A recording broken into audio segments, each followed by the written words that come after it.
This is a demonstration of how we use the Bunsen burner.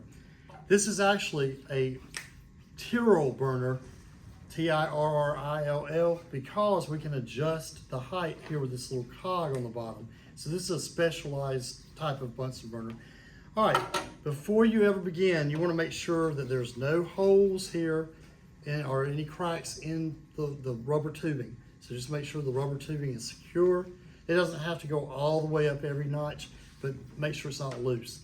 And also, before you begin, turn the cog counterclockwise. So like you're turning a steering wheel to the left, making a left turn, completely close it. That way you're going to control the height of the flame. And turn the collar here, never touch the barrel because it gets really hot. And so you'll hold the foundation, the base, and turn the collar to the right. So like you're turning a steering wheel or your car to the right, clockwise. Okay, so that's going to create a yellow, what we call safety flame. So turn the collar to the right and have the cog already set to the left all the way.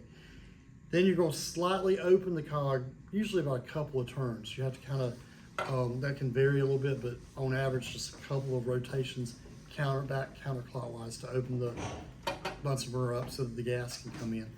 Remember, if you use chemicals, glass, or heat, you need your goggles. All right, we're going to take our flint striker. You might want to test it, make sure it's working. This one works very well. All right, be ready. So as soon as I turn the gas on, the valve, it's usually about parallel to the spout. As soon as you turn it on, you want to strike. So if there's any delay, you need to turn the gas off, wait, maybe waft it a little bit, and then try again. But if after 2 or 3 strikes you don't get it, turn the gas off, give it a second, and then try again. All right, otherwise you'll get a little fireball, and that's not a good scenario. So here we go. Cut the gas on. You should hear a hissing sound at your station, and light the burner. And see, this height may be too much. I might want to lower it a little bit more. So again, hold the base, and then I'm going to turn the cog clockwise to make it taller, but I want it shorter, so smaller. So I'm going to turn it counterclockwise to get it small again. All right. And then if I need a blue flame for lab, hold the base again and turn the collar. This time we're going to turn the collar counterclockwise to get a blue flame. And remember, the cone inside of the blue inside of blue, is the hottest flame, which you only do that if your lab calls for that kind of a flame. Otherwise, we want to have a cooler flame that's yellow. So I'll turn the collar to the right or clockwise.